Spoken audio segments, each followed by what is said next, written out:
Alright, YouTube, I got something that's kind of interesting. I've been doing some research here, and thanks to another YouTube friend of mine, I was led to this link. But anyway, I want to get to the bottom of the story real quick here. Check this out. It says here, Carolyn McCarthy readies gun control bill. Okay? What's interesting about this is that if we click on this here, and we scroll down, right, we find out that Gabrielle Giffords was killed in a gun down incident in Arizona on Saturday, and the shooter, the alleged shooter, is Jared Lee Loughner. Okay, now check this out. This is rather interesting. Let's go to Giffords' YouTube page. Okay. And this is her, it says 2, so I'm guessing this might be her second YouTube page. I don't really know. But we'll go down here, and we'll go to the subscriptions here. Subscriptions. We'll click on this. And guess whose page comes up? It's Jared Lee Loughner's page. Check this out. Is this crazy or what? She is subbed to his page. And it says right there, my name is Jared Lee Loughner from Tucson, Arizona, United States. Tells him what schools he attended, interests, and things like that. This is rather interesting. Rather interesting. And the one thing his channel doesn't show is any subs, friends, or subscriptions. And again, what I'll do is I will hit the click back button in the upper corner here. I will go back, and that will take us back to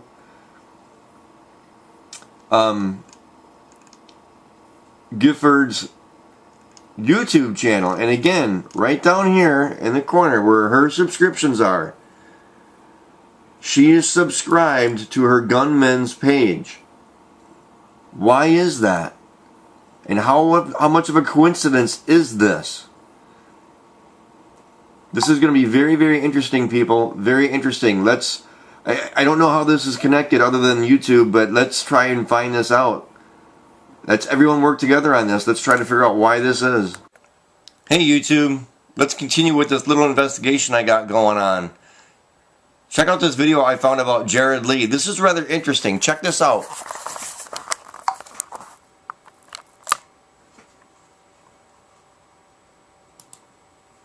It's been a much angrier, confrontational environment over the last 2 or 3 years than we have experienced in the past. We're living in a time that all of us should begin to take stock of how our words affect people, especially those who aren't very stable. The phrase "don't retreat, reload," putting crosshairs on congressional districts as targets, these sorts of things, I think, invite the kind of toxic rhetoric that can lead unstable people to believe this is an acceptable response. During the Bush administration, we have a bunch of people on the left who were using the same kind of vitriol that some people on the right are using now against Obama. So it's not something that either party is guilty by themselves or either party is innocent of. We really don't know what motivated this young person, except to know that he was very mentally unstable. I looked at some of the writings of this young man, and from a medical point of view, there's a lot to suggest paranoid schizophrenia. It's probably giving him too much credit to ascribe a coherent political philosophy to him. We don't want to give this Loughner too much credit here, to make it somehow politically analyzed that somehow he was some person making a grand political statement. What we know about this individual is that he read Karl Marx, he read Hitler, we know he was burning the American flag.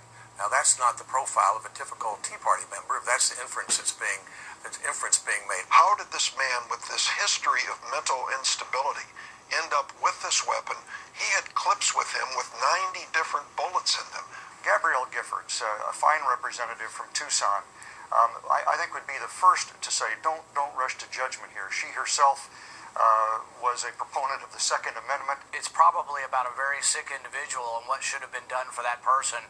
But the weapons don't kill people. It's the individual that killed these people.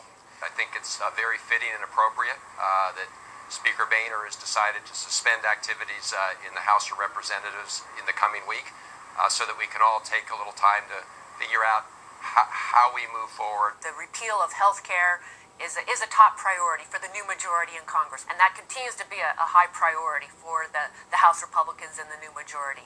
We're just going to wait and make sure that we're responding appropriately to the current situation. We still have extremely important, critical issues of public policy that must be sorted out. Now, hopefully this will be done in a more civil way, but still, nevertheless, we must do our duty and defend our liberties in this great country.